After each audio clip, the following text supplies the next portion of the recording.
The military base doesn't exist, not officially. It's a rusted-out corpse of abandoned hardwire, a veritable graveyard of fallen soldiers and crumbling structures. Hidden 12 miles deep in the jungles of South America, there's no reason anybody should be here. None. So why did I find a woman half dead on the ground? It's a question I want answered. She's sitting across from me. Her eyes are downcast, her blouse is torn, and her copper cheeks are flecked with spots of red. I don't know if the blood belongs to her or somebody else, but I figure by the end of this, I'll have a pretty good idea. "Tourist?" I ask. She gives me a hard stare. It's quiet, unyielding. She's not certain who I am, and judging by the look in her eyes, she's running a series of probabilities. It's the black suit that does it. Always. People see the suit, they see the briefcase, and their imagination spins into overdrive. I try another question. "Did you come alone?" She shakes her head. Her mouth is a thin line, defiant and uneasy.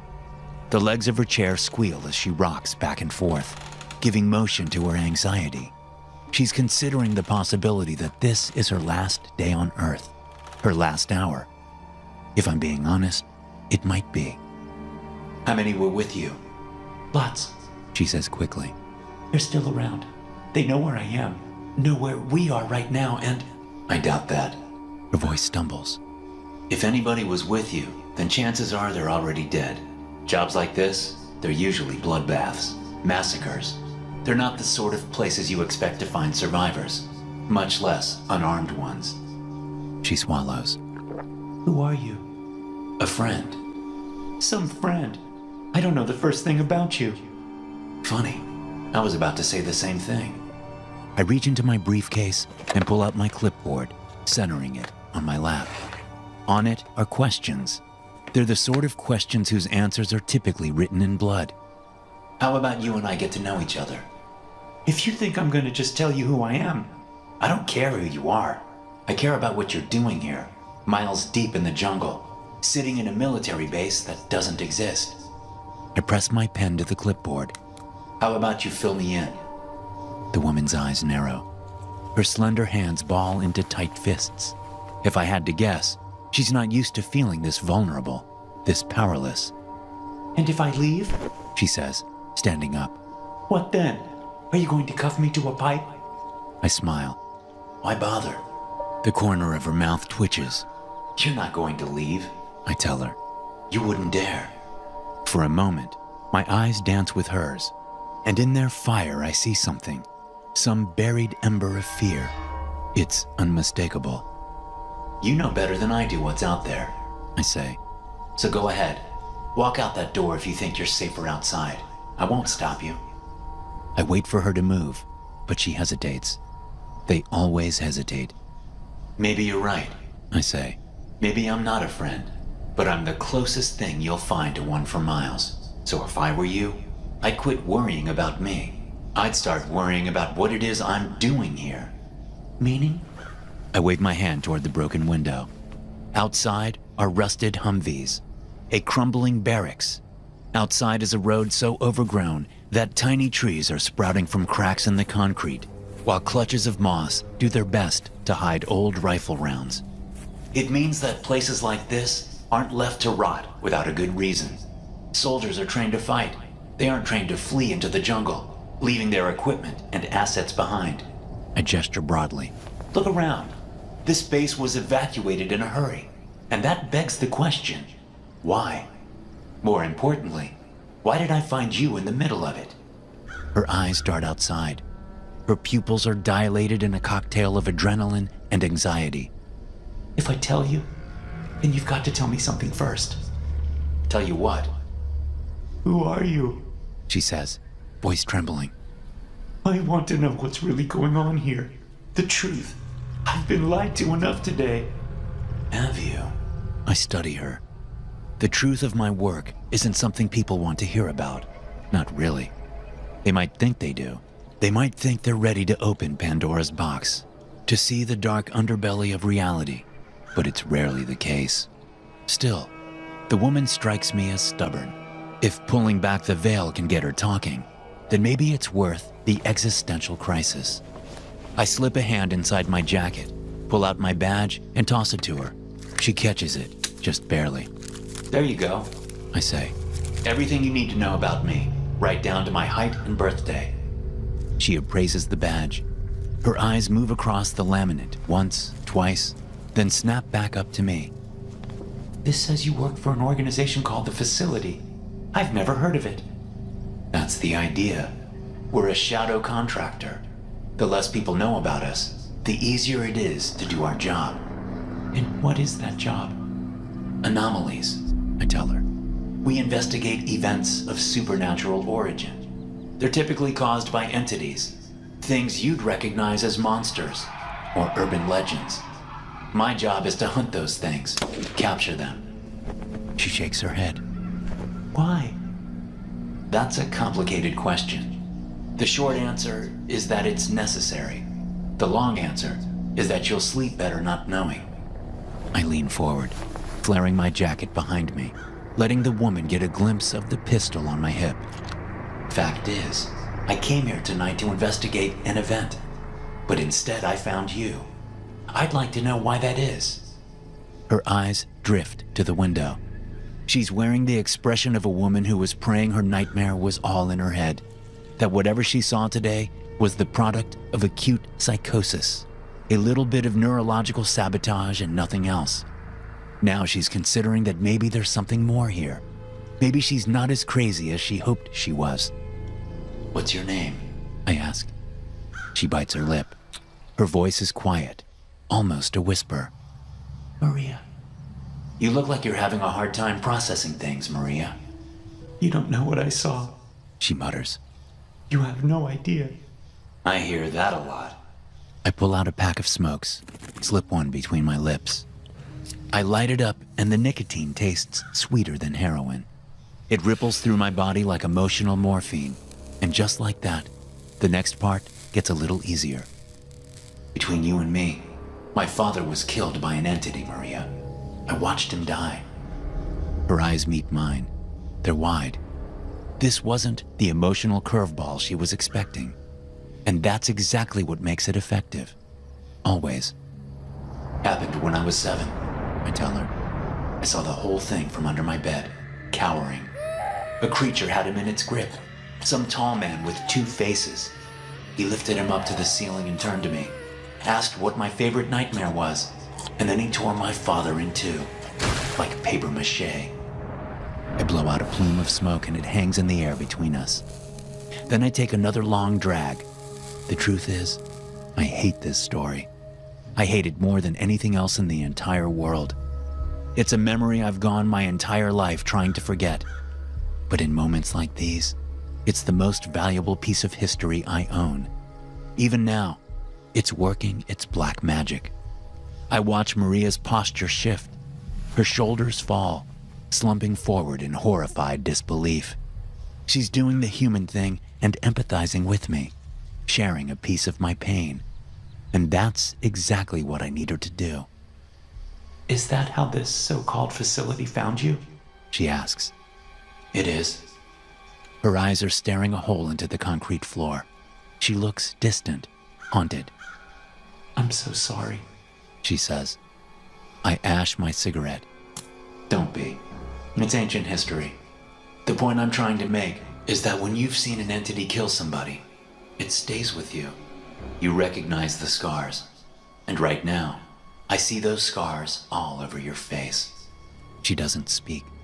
She looks out the window, out across the military ruins to a rusty steel wheel rising from the dirt.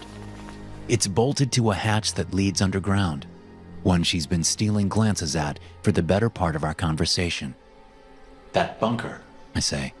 "I found you lying beside it, bleeding and barely conscious. Something happened down there, didn't it?" A moment passes.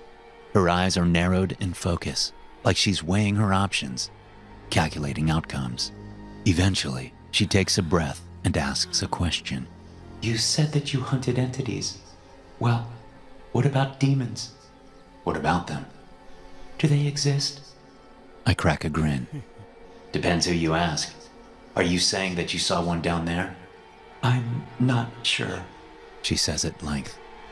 Maybe not a demon, but something like it. She stops. Her teeth dig into her lip, and then she says something that shocks even me. I think I saw the devil. Satan. Satan? I say, whistling. Now that'd be something. You think I'm nuts? She mutters, shaking her head. I knew you would. Everyone will. I don't think you're nuts. Not yet. I take one last drag on my cigarette, burn it to the filter, and flick it to the floor. The truth is, the facility's been tracking strange activity in the area. A lot of it. Entities are being drawn to this base, being pulled in from nearby regions like moths to a flame, only to vanish without a trace. I'm talking about heavy hitters, nightmare fuel. These aren't the sort of entities that we can destroy, much less contain. So the fact that they're dropping off the face of the earth is starting to get concerning. I thumb to the broken window. This base is the Bermuda Triangle for boogeymen. I'm here to find out why. She shrinks in her seat. Jesus, do you think it has something to do with what I saw? Maybe, maybe not. I won't know until I get more details. And that means I need to know what you're doing here. Here? She says, glancing at the bunker. Get me out of here. I'll tell you whatever you want. Not possible. We do this before nightfall. There's no other way. What Maria doesn't realize is that this entity likely already has her scent. Sooner or later, it's going to return for her. When that happens, I need every advantage I can get. And that means understanding just what happened here. Hang on, she sputters. What happens at nightfall? Keep derailing my investigation and you'll find out. I scratch her name onto the clipboard. Now start talking. We're losing daylight. She runs a frantic hand through her hair. Christ. All right, she says, voice cracking. Let me think for a second. It started a couple weeks ago, I think. A reader sent in a tip about this place. Slow down. A reader? Right. I'm a journalist. I work for an online paper, and we solicit tips for our stories. Usually scandals, corruption. It's mostly political stuff. But a couple weeks back, a man sent in something bizarre. That man have a name? John. Just John? Her voice breaks. Yes. I write it down. She continues. John said he'd been hearing screaming, that his whole village had, coming from somewhere in the jungle nearby. Military was in the area. They were sending convoys through the village in the dead of night, with their headlights off to avoid drawing attention to themselves. Apparently, they were all driving up an old road, one that hadn't been used in decades. John knew the road. He knew it led to an old military base, one that used to conduct illegal experiments. I lean back. What kind of experiments? The human kind. Genetic stuff. DNA splicing, mutating, you name it. Seems weird John would know that. He used to work there, she explains. A long time ago, during the Cold War. I frown. The nearest village is 12 miles away. Nobody is hearing screaming at that distance. That's just it. They didn't hear screaming from the base. They heard it from the jungle. John said it sounded just like it used to when he worked there. Guttural, animalistic. He could tell that the people screaming had been experimented on, and that they were being let loose in the jungle. Let loose? Yeah. I guess they'd send out test subjects, then release other experiments, more advanced ones, to hunt them down. What for? To test their capabilities? Partly, she says darkly. But mostly for food. I chew on the tip of my pen. Cannibal humans, genetic testing, a massive military cover-up. Sounds like Pulitzer Prize material. She folds her arm and gives me a scathing look. Is that sarcasm? Not at all. Give me John's age. Not sure, she says. 70 maybe? He was in good shape. Fit, but he looked rough. Rough? I just mean he looked like he'd been through the ringer. Had a hard life. His skin was leather, and he was missing half of his teeth. His hair was a tangled mess. I'm pretty sure I saw lice moving in his beard. She pauses. And his eyes. His eyes were unnerving. Describe them. Well, they were pale. paler than the moon. And every so often they'd sort of pulse, almost bulge out of their sockets. I hate to say it, but he looked freaky. And John brought you here, to this base? She nods. And where's John now? He's Maria's eyes drift to the bunker. dead. Down there. I follow her gaze and the steel hatch is turning crimson in the setting sun. My stomach twists. What I don't tell Maria is that entities are most active after nightfall. If I don't solve this mystery soon, then the answer is likely going to come find us, and I'm not sure I like our chances of survival. That hatch, I say. I'm guessing that's how you and John entered the bunker. Yes. Describe the interior. Maria takes a second. She furrows her eyebrows, as though thinking back. It was narrow, She says slowly. like a tall cylinder. I remember standing at the top of the hatch and looking down into a dark pit that stretched forever. John got on the ladder and told me to follow. He said it'd be a bit of a descent, but once we were down there, he was certain we'd find the evidence we'd need to blow the conspiracy wide open. What state was the bunker in? I ask. John implied operations had resumed, but did it appear that way? No, She says. frankly, the condition was awful. It looked like the bunker had been abandoned since the Cold War. Moss crept up the walls and the ladder rattled with every step we took. The place was a death trap. Every time I put my foot down, I half expected the ladder to snap. Odd. One would think John would clue in after seeing the state of the bunker, that it wasn't fit for operation. Then again, John strikes me as a man not altogether there. He might have been mentally ill, out of his mind. Based on Maria's description of him, the pale eyes, chilling demeanor, I can't help but wonder if John wasn't so much an employee of the program as he was a test subject. Maria continues. About 50 feet down the ladder, we started to see catwalks. Dozens of them. They extended off the ladder in every direction, leading to various entrances along the interior. She trails off, as if collecting her thoughts. When she speaks again, her voice is hoarse, quiet. The entrances were welded shut. All of them. It's like they were trying to keep something trapped inside. Like they didn't want it getting out. All of the entrances? I ask. No, She says, tugging nervously at her sleeve. not all of them. One was different. We found it at the bottom of the ladder, half submerged in rainwater. The flooding only came up to our knees, so we were able to wade through easily enough, but Her fingers dance across her jeans. They pick at the fabric. But what? it was torn open. She breathes. The entrance, I mean. It was warped outward, like something had clawed its way out of the bunker, pulled it apart like a tin can. I'm talking about inches of steel here, enough to shrug off the shockwave of a nuclear warhead. I mean, what could do that? For the first time, I feel the ghost of fear creep through me. It's subtle, insidious. If what she's describing is true, then there are 2, maybe 3 entities I'm aware of with that capability. All 3 are impossibly violent, vicious. Official policy is to avoid contact at all costs. If such avoidance isn't possible, then policy dictates the elimination of all witnesses to ensure the preservation of social order. I look to Maria. She's covered in bruises, blood, and judging by the way she's cradling her arm, probably has at least 1 fracture. She's already suffered a nightmare. I wonder if I'll have the courage to put her down if the time comes.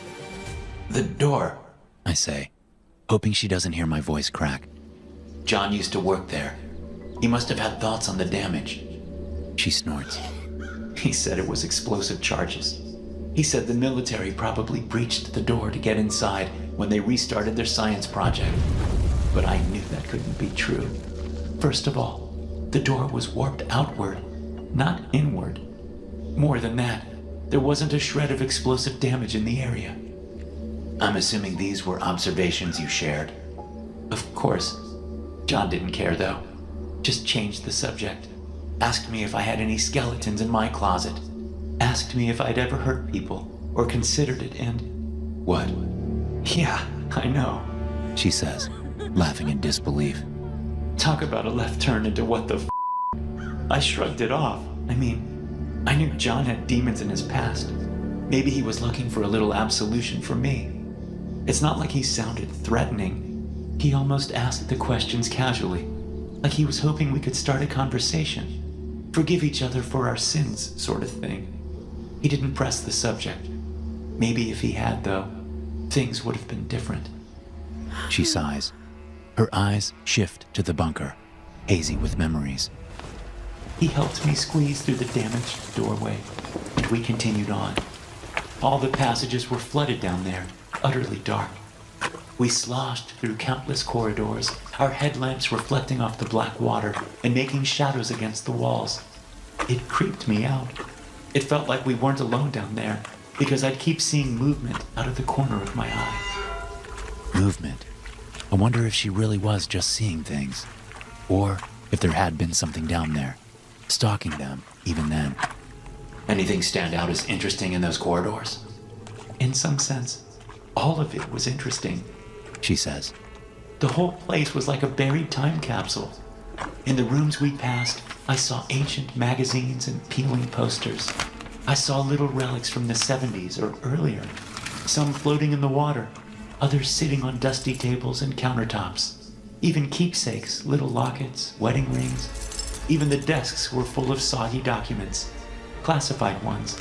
Seemed strange they'd just leave all that behind. She takes a deep breath.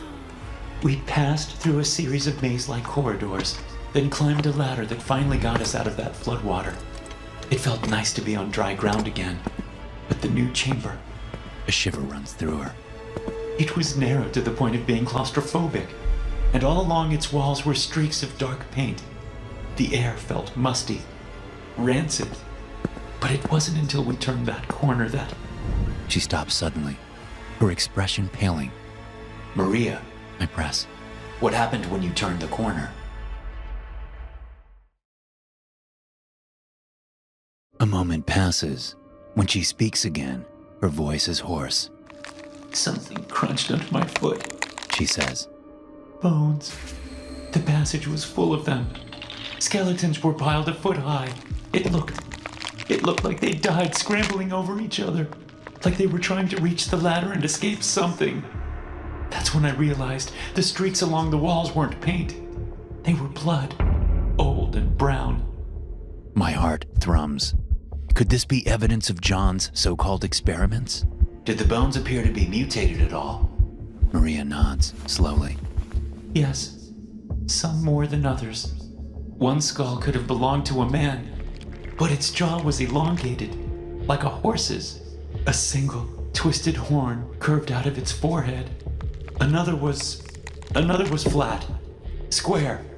It looked like somebody had rolled a person's head under a tractor, but it had dozens of eye sockets, multiple mouths. She brings a hand to her mouth and gags. She looks like she might be sick, and I can't blame her. I'm beginning to feel a little lightheaded myself, though for another reason. Outside, we're losing light. Night is approaching fast, and I'm worried it might be bringing something that I'm not ready to deal with. Something violent, deadly. What was John's reaction to the bones? I ask, swallowing my dread. His reaction? She mutters. Jesus. Well, he picked one up, another skull. This one looked like it could have belonged to a woman, maybe. But where the mouth should have been was something else entirely. Mandibles, like a wasp or an ant. Whatever it was, it got John excited. His eyes did that creepy thing where they bulged from his sockets. And down there in the dark, I swear they even glowed. He held up the skull, just inches from my face, and asked me how it made me feel. I could hardly focus on his words. His breath smelled like rot, decay. He pressed me against the wall, but I shoved him off. He came back at me, and I took a swing at him. Caught him across the jaw, because I wasn't taking any chances down there. That dazed him. He stumbled and spat out some blood. An altercation. A new, unexpected wrinkle to her story that isn't giving me any solutions to save our lives. Still, John is a curious individual. He was right about the experiments. If he's dead, then I wonder what role he played in all of this. How did John react to you hitting him? He got weird, She says, shaking her head. like bizarre. He started mumbling nonsense, then shouting that I was being cruel, evil, like these monsters all over the ground. He cried. He whimpered that he was hurt, and that he brought me here as a favor, but now I was betraying him. Maria pauses, as if she's trying to make sense of her own story. It was so strange. The way he was shouting didn't sound angry, but almost performative. He kept calling me a monster, like he was trying to get somebody's attention. And did he? Her mouth falls open as if to say no, before a sudden realization flickers across her eyes. Yes. She breathes. Oh God. I didn't notice at the time, but yes. Right after the shouting, we heard a clanging sound. It echoed through the passage. Whatever it was, it sounded distant, far off, like it was coming from the entrance to the bunker, from that long ladder. How did you react? I didn't know what to do. I mean, hell, I don't think I believed it was really happening. We were miles deep in a jungle, in a military base that by all accounts didn't exist. Who the hell could be coming down the ladder? And John's reaction? He grabbed my hand and swore. He said the military must have figured out we were there, that they were coming to capture us, or kill us, or turn us into one of their newest abominations. Who the knows? He told me he knew a place where we could hide. We fled down passages that twisted and turned like a labyrinth. I followed his lead. At that point, I had no idea where we were, no idea how to find my way back. He was my lifeline, my only shot. But the entire time we ran, I heard something rumbling in the dark. Something human? Do humans howl? Goosebumps trace my skin. No, they certainly don't. Maria, I say, this is important. What did the howls sound like? A wolf or maybe a hyena? This could be my chance to identify this thing, to figure out what it is we're up against and save our lives. But she shakes her head. She shakes her head and I hate her for it. No, She tells me. it didn't sound like anything alive. It sounded artificial, electronic. It howled like a microphone screams with feedback, all high-pitched and ear-splitting. My grip tightens, cracking the plastic shell of my pen. Maria's description doesn't sound like any entity I'm familiar with, and that's making me frustrated and terrified. This place John mentioned, I say, swallowing. The place he said you'd be safe. Where was that? The color in her face washes away. A wide room, shaped like a pentagon. All along the wall were slots, gun turrets. They were abandoned, rusted out like everything else there. But it was the words written all across the walls that made my blood go cold. Her voice trails off. She tries to finish her thought, but it comes out as a sob. She drops her face into her hands and the tears come out like a torrent, messy, loud. I give her a moment to let it out, to collect herself. But the truth is, I'm not sure it's a moment we can afford. Outside, the sun is missing. It's gone. The last scraps of daylight are making crooked shadows out of the tree line, spilling them across the base like decrepit fingers, reaching toward us like hungry phantoms. My eyes find my clipboard. I scan it. I review the details I've recorded in search of some clue, some revelation that might get us out of this alive. But my writing is a mess. It's uneven. It occurs to me that my hand has been shaking, that even now my palm is slick with sweat. I'm sorry. Maria sniffles, wiping her nose on her sleeve. I'm sorry. It's okay. It isn't. You said there were words on the wall. What did they say? Sector 5. She says, taking a shuddering breath. Sector 5. Feeding trough. And the room. Oh God, there were corpses everywhere. They were scorched, burned. They were half devoured, rotting away with maggots pouring out of their skin. The scent was... Nothing in the world smelled more terrible, more revolting. Corpses, I say, heart pounding. Like the ones you saw before? Genetic experiments? You said something earlier. Something about missing monsters, disappearing entities. I lean forward. What about it? Her eyes get wide. The contours of her face twist with the onset of dawning horror. I think I found them, She says, her voice barely a whisper. I think I found all of them down there. My jaw clenches. It's my turn to go pale with shock. Suddenly, the puzzle pieces begin to connect in my mind. They're building a picture that I'm not sure I want to see, but it's a picture that's becoming difficult to deny. Why? I press. What makes you so sure they weren't just test subjects like the others? These felt different. Maria says quickly. Horrible in a way that even the others couldn't compare to. It's like when you look at a mannequin or a doll. What's the phrase? Uncanny valley. I offer. That's it. She says. That's what I felt looking at all these things. The uncanny valley. It was like they didn't have a soul. Like they never had a soul. Some looked human, nearly, but they were too tall, or their limbs were too long, or they had too many teeth in all the wrong places. But what scared me most of all wasn't the bodies. It was the thought that something had killed those things. Something had torn literal nightmares into pieces. And there was a good chance it was coming to do the same thing to me and John. John, I say, still trying to parse his significance in her ordeal. That many bodies couldn't have appeared overnight. They'd been there for a long time. That means he probably knew about them, didn't he? She nods, gasping. He knew. He f***ing knew. He shoved me onto that pile of corpses, that festering and decaying pit of monsters, and told me as much. He started shouting, "Call me a monster all over again. Evil," he said, "twisted." He kept pointing at me like all of this was my fault, and he hadn't led us to our deaths. Her voice became a stuttering mess. All the while, I heard the thing in the dark, approaching. I felt terrified, hopeless, and numb. I kept asking John, why me? Why go through all this trouble just to kill me? And he told me that he didn't have a choice. He knelt next to me, put a hand on my cheek, and whispered that his child needed to feed. It was getting hungry, desperate. He almost looked remorseful, if you can believe it. He told me that he was really sorry, and that he hated to do this, but he stepped away from me and stood against the wall of the chamber. He watched. He waited. For a second, I'm afraid Maria is going to break into fresh sobs, but she pushes through. I didn't know what to do. She continues, wiping tears from her cheeks. I didn't have anywhere to run, anywhere to hide, so I just lay there in that heap of monsters. I gave up. The whole time, those footsteps get closer and closer. The nearer they came, the slower they got. It was like it knew I was trapped, like it did this before, and knew there wasn't a rush. She looks up at me. Do you think John did that to other people too? It's certainly possible.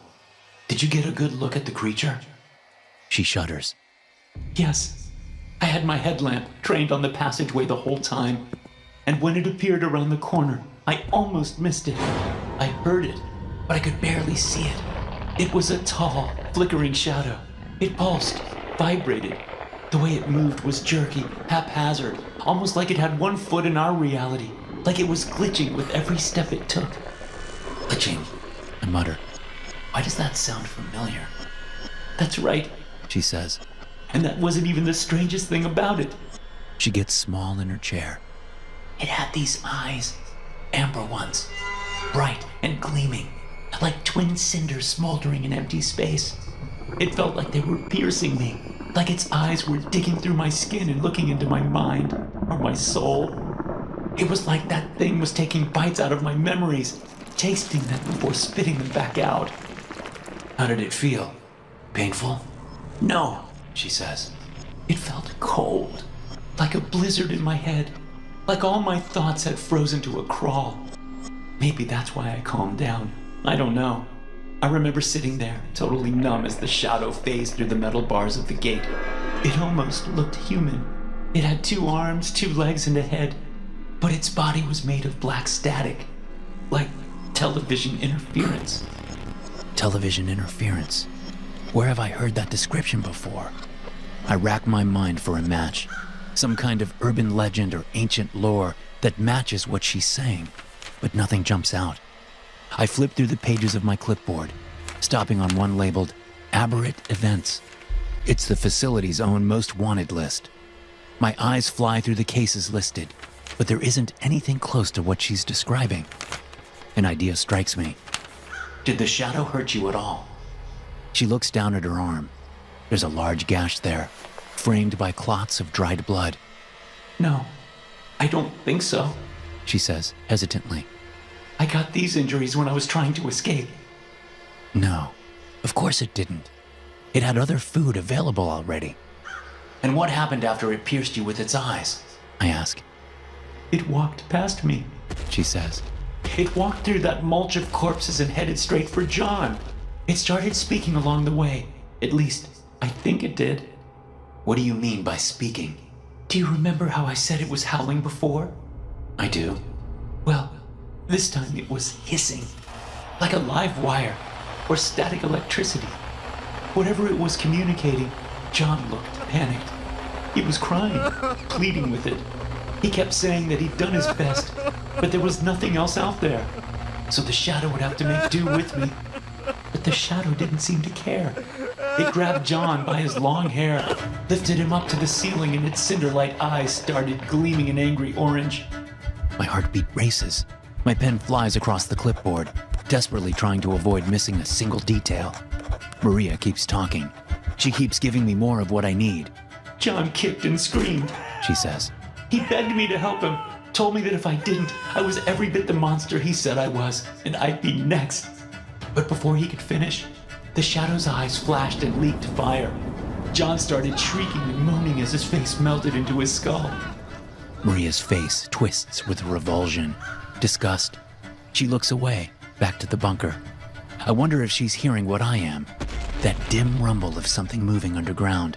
That slow march of an approaching nightmare. Our clock is ticking. It's not something I can tell her, though, because as soon as she starts panicking, I lose the chance to connect the dots I need.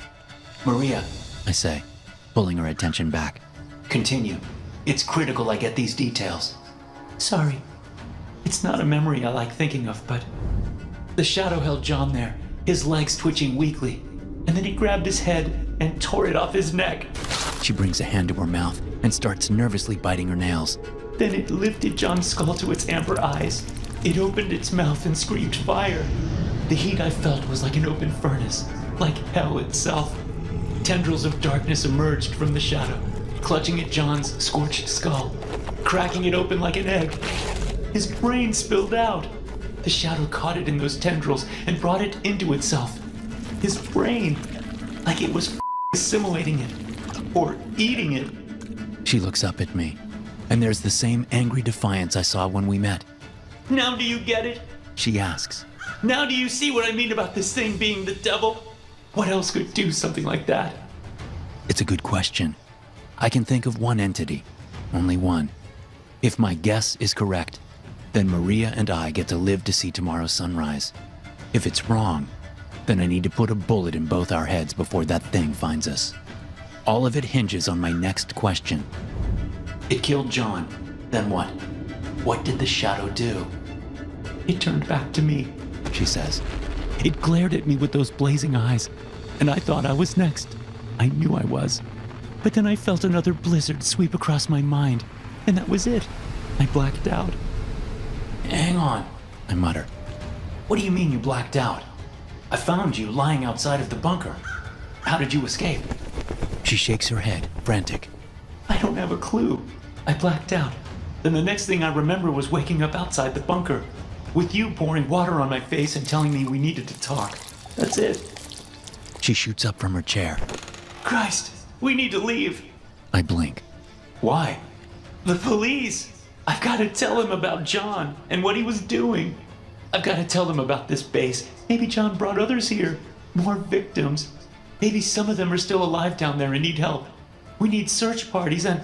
Don't bother, I say. She looks at me, stunned. The police won't have any record of John. Tell them where you were, what you saw in that bunker, and they'll probably kill you. I reach into my pocket, pull out my lighter and run a thumb down the spark wheel. It flickers to life. Fact is, John doesn't exist. Neither does this base. I bring the lighter to the edge of my clipboard. The flame catches a page. What the hell are you doing? Maria exclaims. Saving your life, I say, tossing the clipboard to the floor. It pops and cracks as the fire eats the woman's story, one word at a time. What the f***? You said you believed me. I still do, I tell her. That's the problem. An hour ago, I had no idea what was going on here. But the more you spoke, the more it started making sense. I realized that you and John were more right than wrong. That there really is a conspiracy here, a cover-up.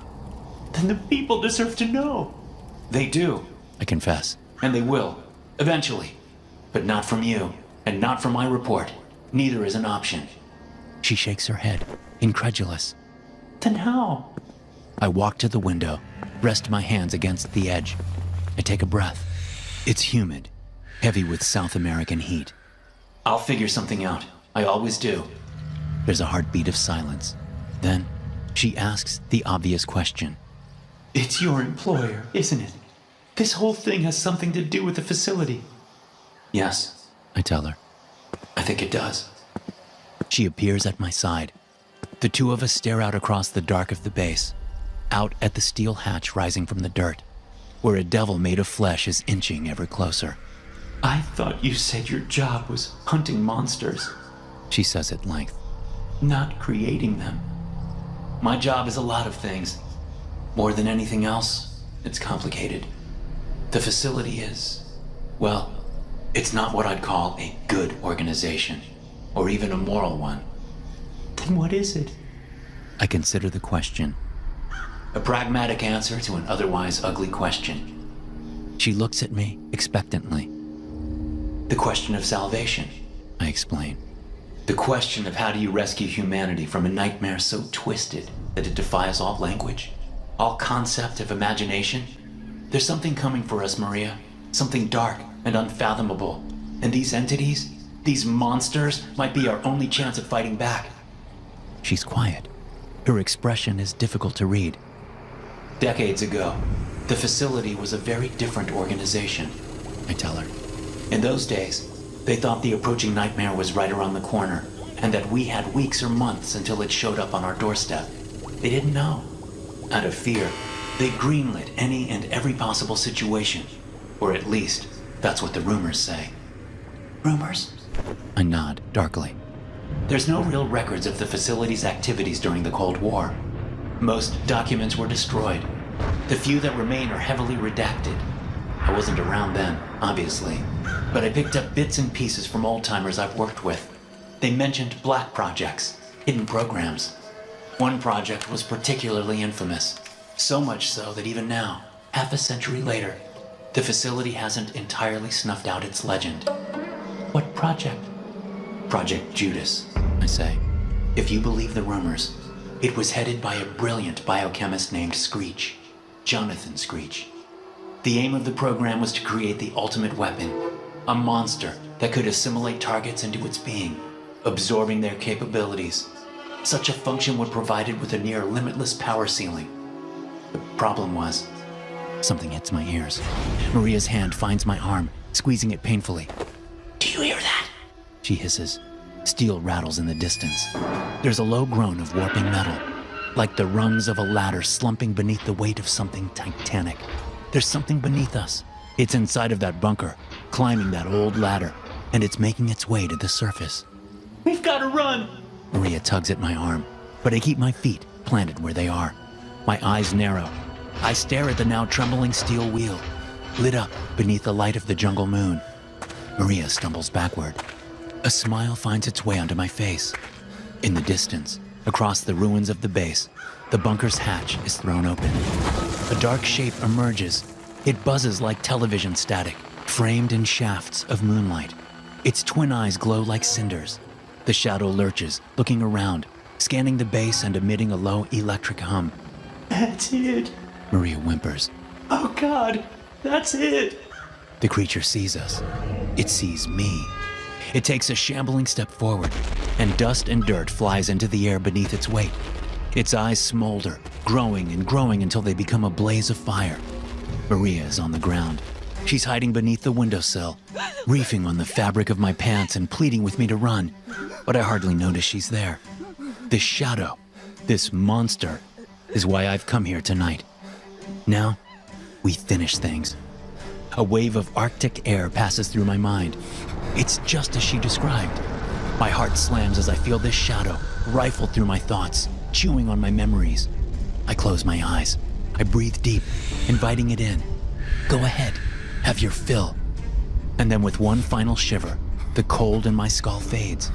The shadow retreats. It pulls back from my mind, and when I open my eyes, I see it gazing back at me. The fire in its eyes dims to that cinder glow. It tilts its head skyward. 6 black wings burst from its back in a shower of static. What's happening? Maria asks frantically, still on the ground beneath the window. How are you going to kill it? I'm not, I tell her. The shadow belts out one last, distorted howl before launching itself into the air like a streak of night. 3 flaps of its wings, and it's gone. Vanished into the sky, lost amongst the clouds. Maria rises to her feet. Her eyes are wide. She's shaking. Her entire body is shaking with a tidal wave of horror. Oh no, She mutters, gazing at the sky. it's gone. So many are going to die. Yes, I tell her. I hope so. She turns to me, angry and stunned. You told me your job was stopping those things, hunting them. What's the deal? Why'd you just let it fly off? Because I never finished my story. You've got to be kidding me. Project Judas had a directive, I explain. A very specific one. Its purpose was to assimilate hostile entities, to annihilate monsters and boogeymen, and ensure the survival of our species. Simply put, it was never made to hurt humans. After everything you've told me, I'm not convinced it can. She crosses her arms, looking at me like I've lost my mind. Were you even listening to what I said? I found a graveyard down there. It burned John's skull to a crisp, cracked it open, and ate his brains. I don't care what it was designed for.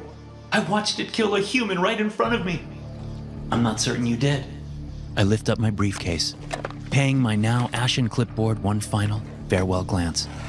From everything you described, I question whether John was a man at all by the time he took you down to that bunker. If he really was Jonathan Screech, and I think the evidence points to yes, then it's said he conducted more than a few experiments on himself along the way. The glowing eyes? I've never met a human with a set of those. But fact is, John brought you here to kill you. John told you that he needed to feed you to his child, that he didn't have a choice. My thoughts to turn all the strange disappearances that led me here. The missing entities, the absentee urban legends. He was feeding Judas a steady supply of horrors, just enough to keep it from entering hibernation, right up until the moment he ran out. That's why he pulled you down there. He thought you'd be an easy mark, that maybe with a little creative twisting of the narrative, he could convince Judas that you were close enough to food. Remember how he kept calling you a monster? Unfortunately for John, he misunderstood his own creation. Project Judas wasn't designed to harm human beings. It went against its core directive.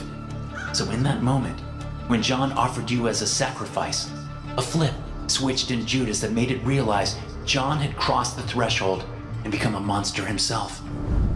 She's quiet as we walk out the door. You think he really was that Jonathan Screech guy? I shrug. Maybe. I doubt there are dental records to double check. But based on what you've said tonight, it wouldn't surprise me if Screech couldn't let his project die. A creature like Judas. The facility probably didn't have the means of terminating it, so they buried it instead. Sealed it behind blast doors a kilometer beneath the earth. Then they erased all records of this base ever existing.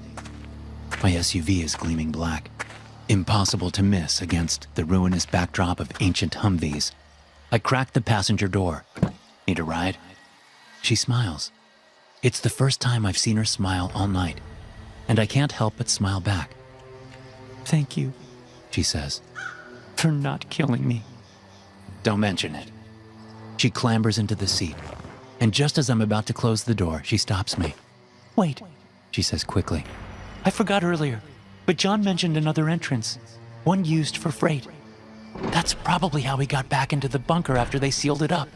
He seemed to know everything about that place. Yeah, I tell her. I figure he must have. I close the door and circle to the driver's side. So what do we do now? She asks as I hop in.